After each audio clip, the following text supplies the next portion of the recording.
Welcome to my first episode of my Road to No Way Home series.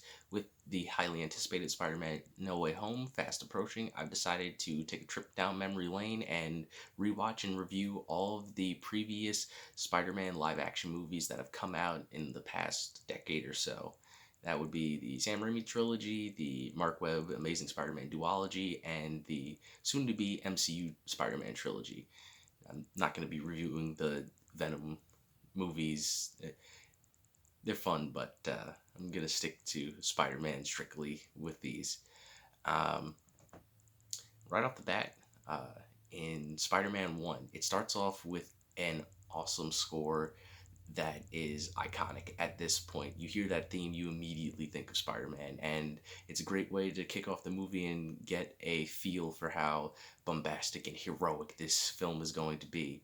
And then right after that, the entire opening sequence, like the first 10 to 15 minutes of the movie, really gives you a good feel about all of the characters and the relationships with each other, and you get to see how they start off, and that'll lead into a good place to watch them grow throughout the rest of the film. You get to see how dorky Peter is chasing after the bus and everyone kind of being mean to him. You get to see how MJ is a little shy but uncomfortable in the situations that she's living in between her boyfriend and her family that she doesn't really like. You meet Harry, who just wants his father's attention and he can tell that his dad's disappointed in him. Then you meet Norman, who is disappointed in his son, but lights up when he sees Peter, Harry's best friend, because of how smart and intuitive that Peter is. So he kind of latches on to Peter more as if he wanted Peter to be his son rather than Harry. Get to meet Aunt May and Uncle Ben and see how Aunt May is Peter's moral compass, how she's always sweet and kind and will and try to nudge Peter in the right direction, and Uncle Ben, who will cement Peter as a hero, giving him the lesson that we all know: with great power comes great responsibility. It's a fantastic opening sequence that I truly love, and it's a really good way to set up the movie.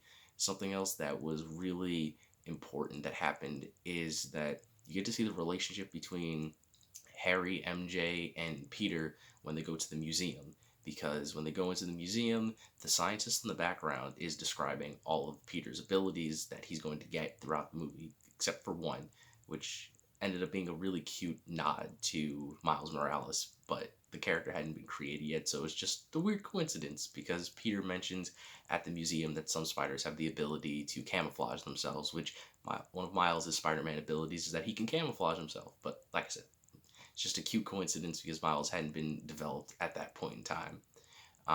But in the museum, Harry, Peter, and MJ all have interactions with each other.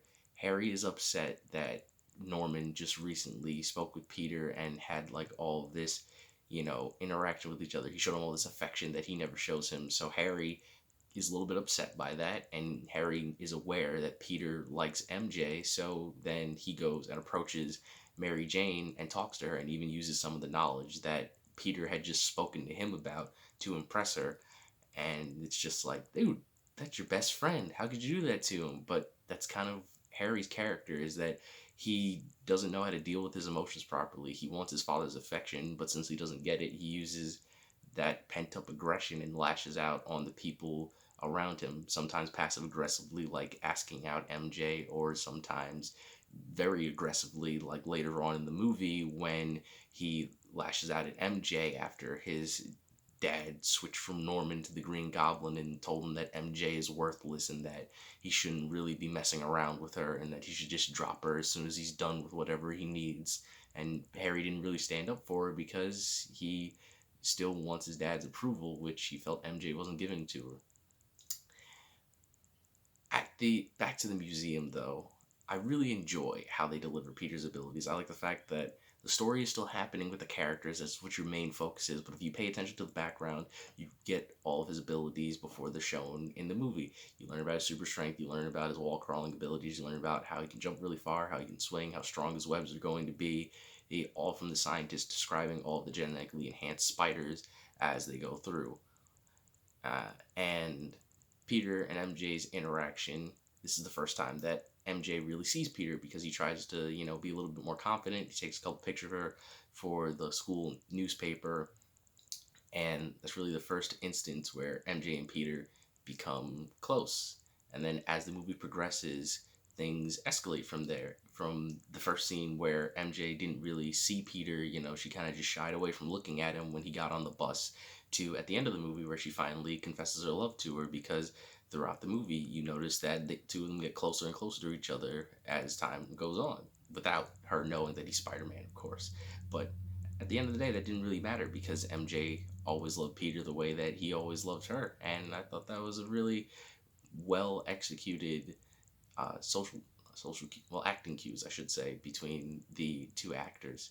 Uh, Norman in this movie being the Green Goblin is, I have a nitpick with it, because at first it starts off that he becomes the Green Goblin because he needed to get rid of the military officers and the board members of his company because they were going to take it from him. The military officers were going to cut the funding for all of his experiments because they didn't believe he was getting anywhere with it. And the board members were going to sell Oscorp afterwards when it started doing well. Now, Norman didn't want to lose his company or his research, so he needed to get rid of both of them. So when he undergoes the Green Goblin experiment to prove that his experiment works and he starts going insane, he kills all of them in order to keep his company in his own hands, which he succeeds in doing. But the problem with that is that after Norman kills all of them, by the time, in the midst of Act 2, there's nothing left for him to do. Like, he's accomplished all of his goals, but he gets this weird fixation with Spider-Man, and that kind of leads to his downfall. But at the end of the day, he didn't really need to go after Peter because he won. It's not like he still had more crimes to commit that he needed to aspire to interact with Spider-Man to, deal with the police or whatever. No, he won. He killed everybody that he needed to kill. Oscorp as a company was safe. It was in Norman's hands. He didn't need Peter, and that always kind of bothered me while I was watching the movie. I was just like, why is he actively trying to get Peter to work with him to take over New York when he won? He doesn't need to continue to do this. Like, in later installments, there are other villains who they have a bone to pick with Peter, or they're still trying to get their experiments or whatever complete, so that puts them at odds with Spider-Man, so that's why they have to fight him. But Norman killed everybody that he needed to fight, because he killed the military dude that was going to cut his funding long before Peter became Spider-Man, and then even though Peter tried to stop him, he still ends up killing his board members before Peter shows up to fight him as Spider-Man. So everyone that he needed to kill is dead. But then, even though Peter's like, you know what, I don't want to be villainous and take over New York, he just goes, okay, so you said no. All right, I'm gonna kill you now. I'm gonna kill you and everybody that you love. And it's like, um, Norman was sorry, not Norman, because you got the split personality thing going on. A Green Goblin, is that the best idea? I mean, why would you put yourself into the crosshairs of the one person who could potentially kill you? I feel like you should have just, taken the W and went on your merry way. But here you are now, dead because you chose the wrong person to fight. Um, I really do like the backtracking now to the beginning of the movie. The scene where Peter gets his abilities is still super weird and comedic, because when he starts like tripping out and he passes out on his floor, there's like skulls and spiders flashing in his on the screen as his DNA is changing, and it's just like, I get the spiders and I get the DNA bonding and changing, but why were the skulls? What did the skulls have to do with anything in his transformation into Spider-Man? Like, none of that had anything to do with his DNA. Like, yeah, spiders, DNA. His DNA is being infected by the spider bite that he got. That makes perfect sense. But why is there a flashing skull? It's just like, flashing skull, and it's like, all right then, cool. I guess that's something that happened. Sure. Uh, Also, I don't understand how Peter didn't really notice that he kind of started developing abilities, because it's funny but also like I would notice myself if this happened to me, is that after he wakes up and he has his abilities, he realizes like, huh, my vision is perfect. I don't need to wear my glasses anymore. That's odd. And then he starts going down the stairs, and then he jumps up and he wall runs across and flips over the arm, the stair arm to go down. And I'm just like, you couldn't do that yesterday. You couldn't do any of that yesterday. You think something might be up, bro? Like he starts figuring it out once the side of his bus, like the banner from the side of his bus, gets stuck to his hand and he rips it off. But at the same time, it's like I feel like the other two things also would have been, a key giveaway, bro. Like you might have wanted to start investigating that sooner, but maybe that's just me. I'm not Spider-Man, so I can't judge that. I can't judge a book by its cover. But the fight between Peter and Flash Thompson at the school was really cool. I did enjoy that fight. I think it's well directed. Um, I enjoy the choreography of the fight, and I love the fact that Flash's bully friend just opts out of fighting Peter the moment he realizes Peter knows how to throw hands. Because like Flash is just trying to beat up Peter at first, and Peter's just dodging every punch. So like I don't know what his name is, but Flash's bully friend tries to tackle Peter, and Peter just backflips over him, and he just goes, "Now you got it, bro. Yo, Flash, you got it, right, bro? Yeah, yeah, you got it, bro." Um, And then I like it. Peter starts freaking out once he realizes after the fight that he does have his abilities. And something that's really nice about this movie that I want more Spider-Man movies to do in the future is that Peter isn't in high school for that long. Like this movie is an origin story, so it starts off with Peter in high school to get his powers in play because that's when Peter developed his abilities. But the rest of this movie takes place after Peter's graduation, and then the following two installments obviously take place after Peter's graduated. But in future Spider-Man movies, they backtrack to Peter being in high school, and it's just like, all right, that's fine, I guess, but they don't really move past that. But that's something I commend the Sam Raimi trilogy for doing. I guess in some cases they did get the chance to do that, but yeah, it was something that I personally really enjoyed that they did in this movie because you can tell so many more stories with Peter being an adult rather than being trapped in high school, which I thought was pretty cool. um, as this is going on, the movie's told in like a split fashion. Is that when something happens with Peter, then after that scene is over, it switches over to Norman. So when Peter gets his powers, then it switches over to Norman becoming the Green Goblin with his abilities. And then when Peter starts training with his abilities, it switches over to Norman, then communicating with the Green Goblin, learning, more of the insanity about who he is and freaking out over the fact that he's become the Goblin now. Peter, unfortunately, at this point in the movie early on, he still hasn't learned his lesson. So he's very arrogant. He starts getting cocky. He starts, being rude to his uncle and his aunt. He shirks his responsibilities. He's running around New York City playing around with his abilities, learning what they do. And he forgot that he had to help his uncle paint the kitchen. So the next day, when Peter meets up with MJ after he hears that, her and her family had this huge blowout because something about MJ's character is that she lives in an abusive home. Her mother and father are always arguing. Her dad's a drunk, so, she always gets. They don't show that she's physically abused in the movie, which is, that's good. But she is verbally abused a lot, so she kind of runs out the house when Peter's going to throw some garbage away, and the two of them get to talking, which results in Peter wanting to get some money to buy himself a car. So that following day, Uncle Ben drives him out to a library because Peter lied about where he was going so that they wouldn't, reprimand him for trying to get into this huge battle to get some cash quick. And Uncle Ben tries to talk to Peter, and he tries to relay onto him the message of with great power comes great responsibility. But Peter's not really listening to it. He doesn't really care, and then he ends up telling his uncle to stop acting like his father. That was the last conversation that the two of them got to have together, which is it's really sad, but it also helps cement Peter's character and his perseverance that he has throughout the rest of the franchise and that people know Spider-Man for having for his entire career.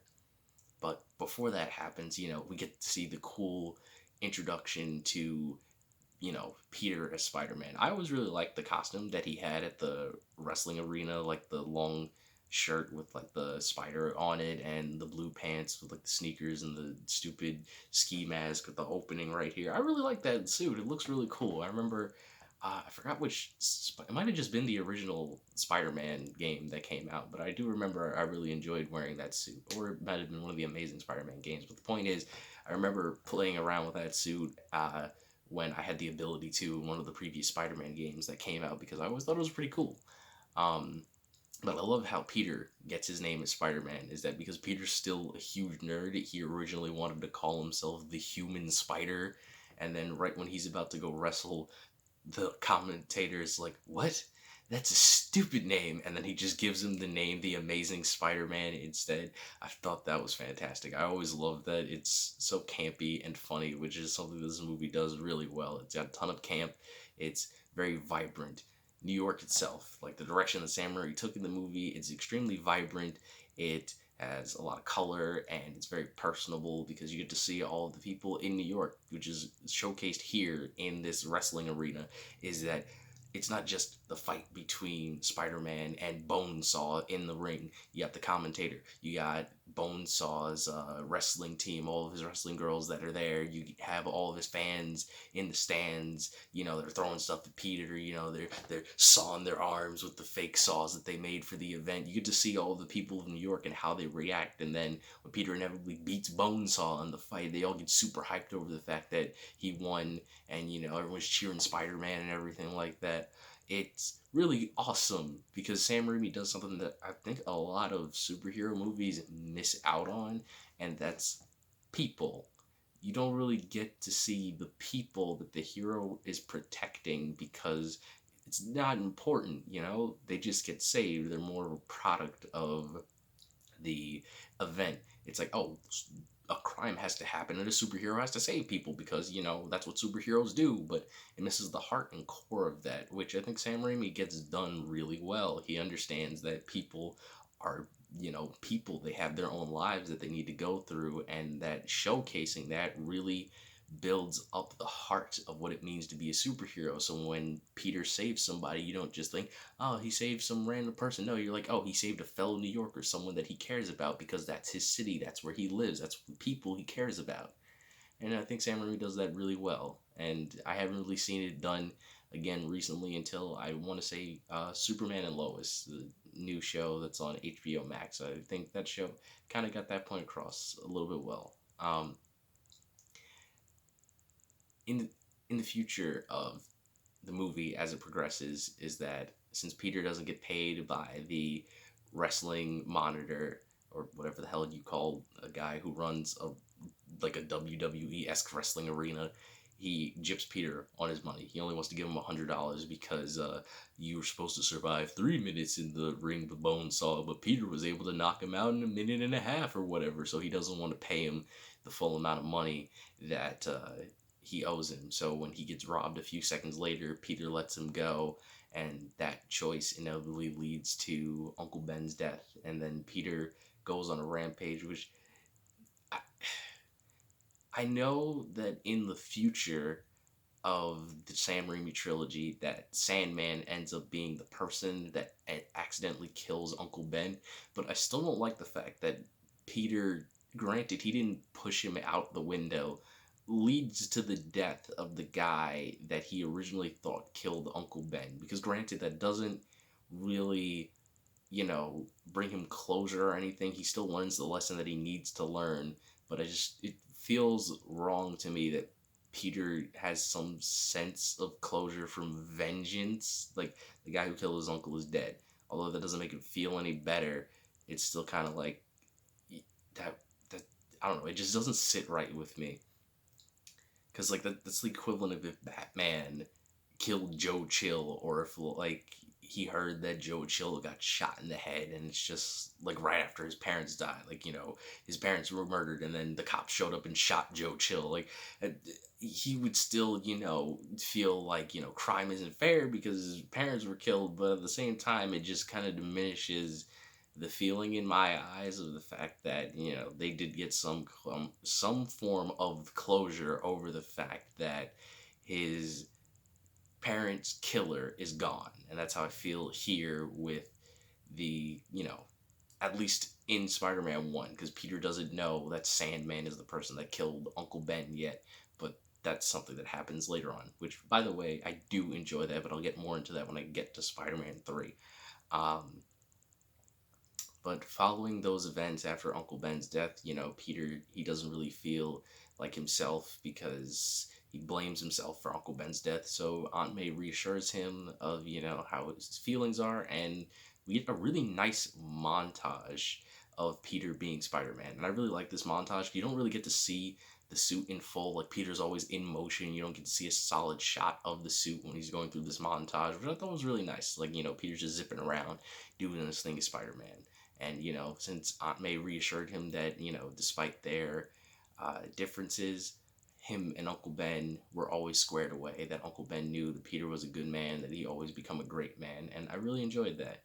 Um, Harry, though, is still being a terrible friend, which I don't understand why Peter and Harry are friends. They have like very brief moments together where they're close and friendly, but most of the movie, Harry is just being a real dickhead to Peter. Like, almost every scene you see with him and Peter is that Harry is either it it's him going after MJ even though he knows that Peter is in love with her. Every single scene, just like the first scene where the two of them meet at the museum, Peter is talking to Norman, so Harry kind of fades into the background. Then the next scene where they're inside the museum and they're chatting, they're being friends for a moment, but then Harry goes and starts hitting on MJ. Then when they're at graduation, Norman starts talking to Peter again. He's talking to him about how great he is and how, Peter's just a fantastic person, and he ignored Harry's accomplishment of graduating high school. So when that happened, Harry noticed that MJ broke up with Flash Thompson, and then he went over and he asked her out, and they started dating. And then after they start dating, Peter finds out that the two of them are dating when he randomly runs into MJ, and she's like, "Oh, I thought Harry would have told you," but Harry didn't tell him because he knew it was wrong. He knew he shouldn't have gone after the person that he was self-aware his best friend was in love with for his pretty much entire life. And then when it comes to light that Harry is dating MJ, Norman's like, "Hey, so Harry, when am I gonna meet this mystery girl you've been seeing? Peter, you've seen her, right?" And then Peter kind of gets upset and he's like, "No, I haven't. Harry hasn't said anything about it." And it's just kind of like looking at him like, "You got something to tell me, Harry?" And then Harry's just kind of like, I mean, so Peter, you got fired, right? Dad, you can help Peter out getting the job, right? Like, he deflects, he changes the situation because he doesn't really want, to address the fact that he's seeing MJ, because he just knows it's wrong the entire time. So Harry just isn't really a good person in this. I don't think I've really seen, at least in any of the live action movies, a good relationship between Peter and Harry, because at least from this movie, Harry was just always a dick to Peter, and I don't really remember that changing between the rest of the movies, but it is what it is. Um, but that leads into the oh, right. Something that's great about Peter's character, which I think is something that is Sam Raimi gets really well, is that he understands how all the aspects of Peter's life affects every other aspect, and I think it's really showcased properly in this movie, in the fact that Peter wanting the money for his car resulted in him letting the killer get away that shot Uncle Ben. Peter then going to the Daily Bugle to sell photos to get a job results in Spider-Man's infamous nature. Spider-Man, hero or menace. That brings up that discussion because of J. Jonah Jameson. Uh, Later on in the movie, because of Peter's relationship between his relationship with Harry and Norman results in Norman finding out that he's Spider-Man, which results in MJ and Aunt May getting attacked by the Green Goblin. But even before that, because Peter took pictures of Spider-Man for the Daily Bugle, the Green Goblin showed up there to find out where Spider-Man is, and actually came to find Peter because he wanted to know who is the person that takes the photos for Spider-Man. And that was something that I don't really hear talked about all too much, that moment where it shows that J. Jonah Jameson is a good person, despite all of his, ranting and his, aggressive nature and how unfriendly he can be all the time.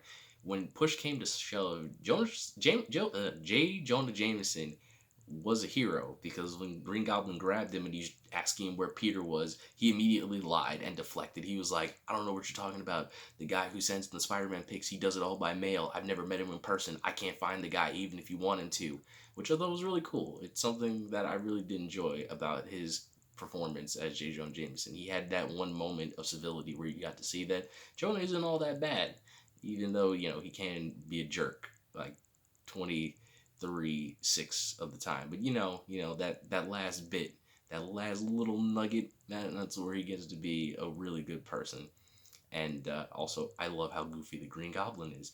He just, like, the fact that he has a built-in sleeping gas into his suit is hilarious, and also a stock sound effect of a woman screaming and crying, of an old lady screaming and crying, just so he can get the drop on Spider-Man, because that's just hilarious. He just knocks out Peter with the sleeping gas, gives him like a dad talk on top of a roof, saying like, do you really want to just fight over and over again for years with countless innocent people dying, or would you rather join me and the two of us can rule over New York? Think about it. And then later on, because Peter rejected his offer, when Peter goes to save some people from a burning building, he has a stock sound effect of an old woman crying, and he's just standing in the fire. And then as soon as Peter gets around, he turns around, he screams, and he punches him, gets into a fight with him. And I'm just like, bruh, that was so unnecessary. You didn't need to do all of this just to find him. Like, you could have just been sitting in a chair in the burning building. You didn't need the stock sound effect of the old woman screaming and crying so that you could get the drop on Spider-Man. But at the same time, I respect it because that's just extra enough. It just can't be enough that it's hilarious and enjoyable. It's super endearing. I think the Green Goblin is probably one of my favorite on-screen super villains because he's just so much fun. Like, Willem Dafoe just has such a great time with the performance. It's just spectacular. I He's just great, and that's why I'm very much looking forward to his reprisal of his role in Spider-Man: No Way Home. It's gonna be fun. Um, but as the movie continues, Peter and the Green Goblin get into their fight in the burning building, which results in Peter's arm getting cut, and then he ends up going and escaping, leading him to show up to Thanksgiving dinner. Which, this is another nitpick that I have really quick, is that when Peter is hiding in his room, he's like up against his wall, the Spider-Man meme where he's like up against the wall on the ceiling so that no one knows that he's hidden in his room because he hasn't changed out of his Spider-Man outfit yet. His arm is bleeding because he got cut by the Green Goblin during their fight. And Peter could easily just like take his other hand and cover his arm so that his blood isn't dripping on the floor, and like he'd still stick to the ceiling. Like, it's not that he's weak or anything. He could definitely stick to the ceiling with both of his legs and his other arms. Like, he could have just done this and not had to worry about it. But he just stands there like this and is just like staring at his blood, like, don't drip, don't drip on the floor, don't hit anybody. I don't want to get caught. And I'm just like, Peter, just wipe the blood, bro. Just like kind of do a little bit of that real quick, and you should be straight. But no, he doesn't do that. And, the blood drips, and Norman notices the drop of blood. Which, doesn't the Green Goblin have super hearing? Like, that's I have no idea. Like, at least me, I feel like if a tiny drop about that big fell from the ceiling and hit the floor, I don't think I noticed that. I just be like, okay, whatever. I just keep moving. Like, I don't know. Maybe that's me. Maybe I just have terrible hearing. But, maybe, who knows? But I do like that scene, though. Overall, like, the goofy nitpick aside, that scene is very intense, and I very much enjoy it. And I really like that when Peter shows up for Thanksgiving, it really changes the whole status quo, and it makes things way more intense and darker for the rest of the movie, because Peter shows up, they sit down to dinner, and he has a cut on his arm, and then Norman notices it, which is something that reminded me of the Telltale Batman series, because the same thing kind of happens in that game, is that he notices a wound that he inflicted on Spider-Man when they fought, and he's like, oh man, I see, so that means that Peter Parker is Spider-Man, because that's the same exact wound that I gave him earlier. And the same thing happened in Telltale's Batman, is that Batman, at the beginning of the game, punched Catwoman in the eye, giving her a black eye, and then when he runs into Selena Kyle in person later, he notices the black eye, and he's like, ah, okay, I see that she's Catwoman, and she notices because she scratched him earlier. She's like, oh, okay, I see he's Batman. I don't know. I thought that was a little cute when characters are able to figure out, like, through the battle wounds and everything like that, who the person is, because it gives people more credit for how smart they are. Because I feel like in reality, you wouldn't be able to hide your identity from your friends and family because they're really close to you, so they would notice if you're injured. Like, I'm sure if I became a superhero and I started just showing up home late and battered and bruised and having all these wounds, my family would be like, okay, that's not normal. And they they probably figure it out at some point, regardless if I didn't show any superpowers when I was around them. They probably noticed, be like, oh, okay, yeah, something's clearly up, so you want to talk about it? Like, I doubt you're squaring up with people on the street, so what exactly happened to you? How'd you end up this way? But speaking up a little bit to wrap this up, after Norman finds out that Peter Spider-Man the Goblin kind of takes over, and this is when he disrespects MJ and Harry doesn't say anything. And then Harry disrespects MJ because at the end of the day, Harry didn't really care about MJ. He started seeing MJ to get back at Peter. That's something I never really bought, that Harry fell in love with Mary Jane. Is just because he never really went out with her with genuine intentions. He went out with her because he was upset with his dad and upset at Peter for something that was out of Peter's control. And even in their relationship, he never really felt connected to MJ. He didn't really know how she was feeling. Like when she got saved by Spider-Man, she almost died. He was like, "Oh yeah, I'll just buy her some jewelry or whatever because that'll make her feel better." And it's just like, no, that's not okay. Sure, Harry. And then when she was originally first going to meet Norman at the festival before Green Goblin showed up and the attack happened, is that MJ wore this really nice red dress, and he's just like, "What happened to the black dress?" She's just like, "I wanted to wear the red one." He's just like, "Yeah, but my dad really likes black, so I was hoping you were gonna wear the black dress and impress him." And she's like, "Well, maybe he'd be impressed anyway." And he's just like, mm, "I don't know, like, dude." Harry's just not a good person in this movie. He's really not. He's probably the worst character. Like, granted, the Green Goblin is a monster who kills people, but like on a personal level of like friendship and just general civility, Harry is at the bottom of the bottom. Like, no, he's probably slightly higher than Flash Thompson. Flash is just a jerk, but you know, right above Flash is Harry. They're not that far apart. Um, Afterwards, the Green Goblin figures out that Peter is Spider-Man. He goes after Aunt May, and she starts panicking. And I thought it was very funny that she is reciting I believe it's a quote from the Bible that kind of parallels what happens to her, which I thought was pretty cool. Um, and then when she goes to the hospital, I do like the fact that Peter finds out that it was because what? Oh, okay. Damn it! I'm gonna have to edit that out later because my camera was running out of space and it was sending me a notification. Sorry about that.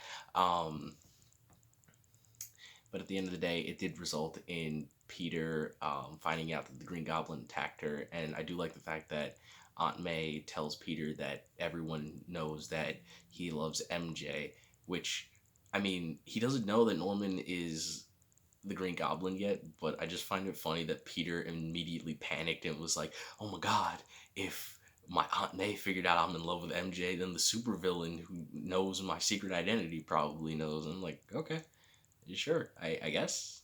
I guess that makes sense. That's something that happened.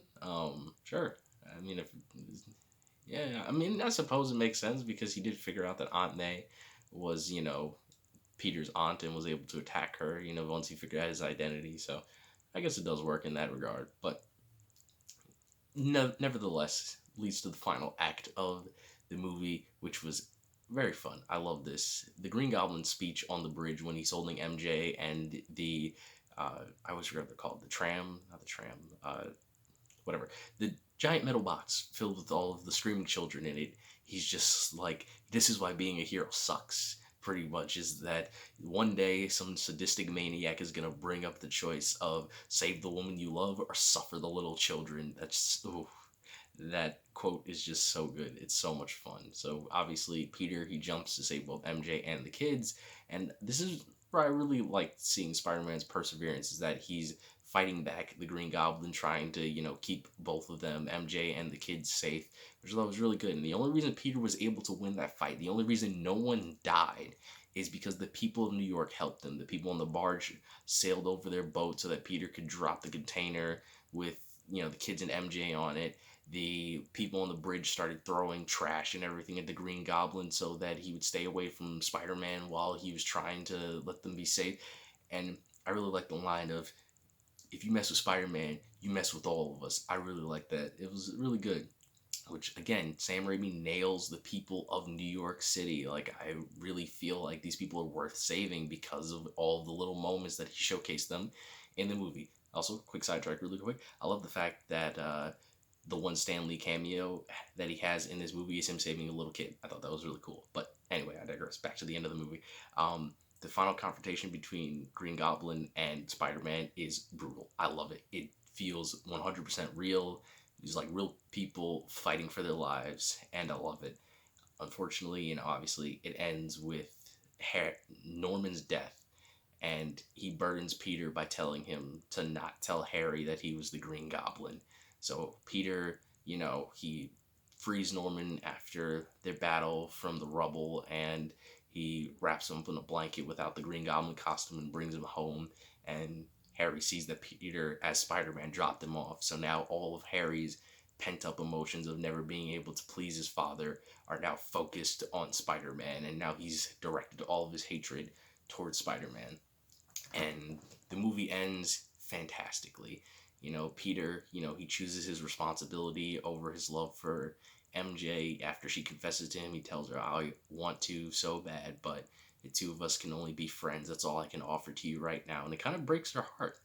And then Peter leaves, and we get that ending monologue of Peter before he has his triumphant swing through Manhattan. And it's just so good. He just, ooh, he just runs off, and he's just like, that's my burden. That's my gift, my curse. With great power comes great responsibility. Who am I? I'm Spider-Man. You get to see him swinging through New York City. I, it's still one of the best swings through New York City. Like, granted, not practically. Obviously, the MCU and Mark Webb had better technology at the time when they made their movies, so they look significantly better than, the CGI Spider-Man swinging around New York in this movie. But I don't know, something about this just feels a lot more fun and lighthearted. So I always enjoyed it a lot. But anyway, that about wraps up this first episode. At the end of the day, Sam Raimi's Spider-Man is still a classic that is fun to rewatch. All the actors really give it their all, and they have a really fun time, it seems, filming this movie. Tobey Maguire, James Franco, Willem Dafoe, Kirsten Dunst, they just all do such a great job in this movie, and I really enjoy it, and it's still near and dear to my heart because honestly, this was the movie that really got me into superheroes.